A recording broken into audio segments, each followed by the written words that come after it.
అందరికీ నమస్కారం. నేను మీ మత్స శ్రీనివాస్. ప్రస్తుతం జరుగుతున్నటువంటి ఎమ్మెల్సీ పట్టభద్రుల ఎన్నికల్లో మెదక్, కరీంనగర్, నిజామాబాద్, ఆదిలాబాద్ స్థానాలకు పట్టభద్రుల ఎమ్మెల్సీగా పోటీలో నిలవడం జరుగుతూ ఉంది. ప్రస్తుతం ఉన్నటువంటి రాజకీయ పరిస్థితులు చూస్తూ ఉంటే రాజకీయాలను శాసించేటువంటి డబ్బుల చుట్టూ రాజకీయాలు తిరుగుతున్నటువంటి పరిస్థితి. అంగబలము, అర్ధబలం, రాజకీయ పలుకుబడి ఉంటేనే రాజకీయాల్లో రాణించవచ్చు అనే ట్రెండ్ నడుస్తున్నటువంటి సందర్భంలో, పరిస్థితుల్లో నేను పట్టభద్రుల ఎమ్మెల్సీగా నామినేషన్ దాఖలు చేయడం, బరిలో నిలవడం అంటే ఒక సాహసోపేతమైన నిర్ణయంగా నేను అభిప్రాయపడతా ఉన్నాను. ఈరోజు రాజకీయాల్లో రాణించాలంటే కేవలం డబ్బులుంటే ఎంతటి వారైనా రాజకీయాల్లో రాణిస్తారు అనే ట్రెండు నడుస్తున్న సంగతి మీకు అందరికి కూడా తెలుసు. ఈ పట్టభద్రుల ఎన్నికలు పౌరులు, విజ్ఞులు, ప్రజా సమస్యలు తెలిసినటువంటి వారు, రాజ్యాంగం పట్ల, సమాజం పట్ల అవగాహన ఉన్నటువంటి వ్యక్తులే ఈ ఎన్నికల్లో ఓటు హక్కును వినియోగించుకునేటువంటి పరిస్థితి మీకు అందరికి కూడా తెలుసు. దుబ్బాక ప్రాంతం అంటేనే ఉద్యమాలకు నిలయంగా, దుబ్బాక ప్రాంతం అంటేనే తెలంగాణ ఉద్యమాన్ని మలుపుదింపిన ప్రాంతంగా దుబ్బాక ప్రాంతం. ఈ ప్రాంతం నుండే నేను మొట్టమొదటిసారిగా ఈ ప్రాంత ఎమ్మెల్సీగా పోటీ చేయడం అంటే నాకు చాలా సంతోషంగా ఉంది. ఈ ప్రాంతం నుండే ఒక రామలింగారెడ్డి, ఒక ముత్యం రెడ్డి, ప్రస్తుతం రఘునందన్ రావు లాంటి వారు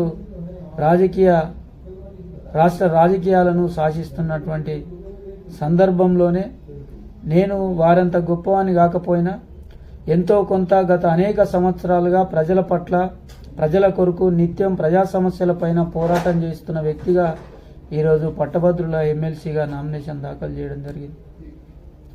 ప్రస్తుతం నాతో పోటీలో ఉన్న వారిలో కొంతమంది రాజకీయ కుటుంబ నేపథ్యం కలిగిన వారు, సంపన్నులు, రాజకీయాలను డబ్బుతో శాసించేటువంటి వ్యక్తులు ఈరోజు నాతో పాటు కొంతమంది పోటీలో ఉన్నటువంటి పరిస్థితి మీకు అందరికి కూడా తెలుసు.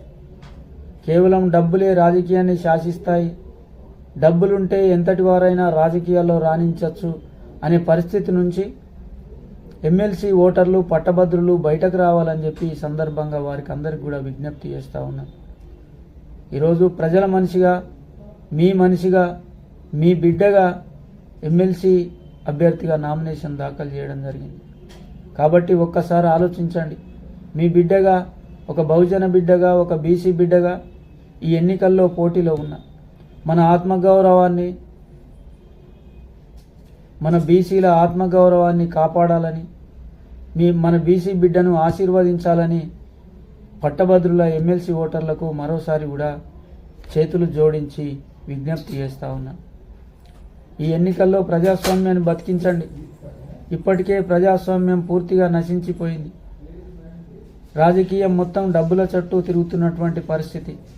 వాటి నుండి బయటకు రావాలని చెప్పి ఈ సందర్భంగా మీకు అందరికి కూడా విజ్ఞప్తి చేస్తూ ఉన్నాను. కాబట్టి ఒక్కసారి ఆలోచించండి. పట్టభద్రుల ఓటర్లు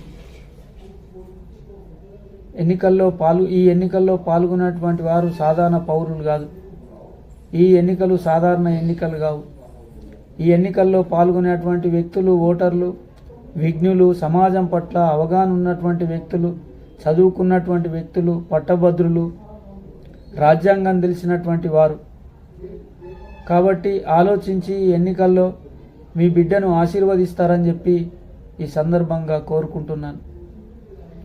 ప్రస్తుతం ఉన్నటువంటి పరిస్థితులు, డబ్బులుంటే రాజకీయాన్ని శాసించవచ్చు, అంగబలము, అర్ధబలము, రాజకీయ బలము, రాజకీయ కుటుంబ నేపథ్యం ఉంటేనే రాజకీయాల్లో రాణించవచ్చు అనే పరిస్థితి నుంచి బయటపడాలనే ఉద్దేశంతో నేను ఈరోజు ఎమ్మెల్సీ ఎన్నికల్లో పోటీ చేయడం జరుగుతూ ఉంది. కాబట్టి ఈ ప్రాంతంలో ఉన్నటువంటి వారు, ఈ జిల్లాలో ఉన్నటువంటి ఓటర్లు ఒక్కసారి ఆలోచించండి. ఈ ప్రాంత బిడ్డగా, మీ బిడ్డగా, ఒక బీసీ బిడ్డగా నిరుపేద బిడ్డగా మిమ్మల్ని అభ్యర్థిస్తూ ఉన్నాను. ఒక్కసారి ఆలోచించి జరిగేటువంటి పట్టభద్రుల ఎమ్మెల్సీ ఎన్నికల్లో మొదటి ప్రాధాన్యత ఓటు నాకు వేసి నన్ను ఆశీర్వదించి ప్రజాస్వామ్యాన్ని కాపాడుతారని, డబ్బులున్నా లేకున్నా రాజకీయాల్లో రాణించవచ్చని, దాని నుండి బయటపడి రాజకీయాల్లో రాణించవచ్చని నిరూపిస్తారని చెప్పి నేను అభిప్రాయపడతా ఉన్నాను. లేదు, కాదు, కూడదు, రాజకీయాల్లో రాణించాలంటే డబ్బులు ఒకటే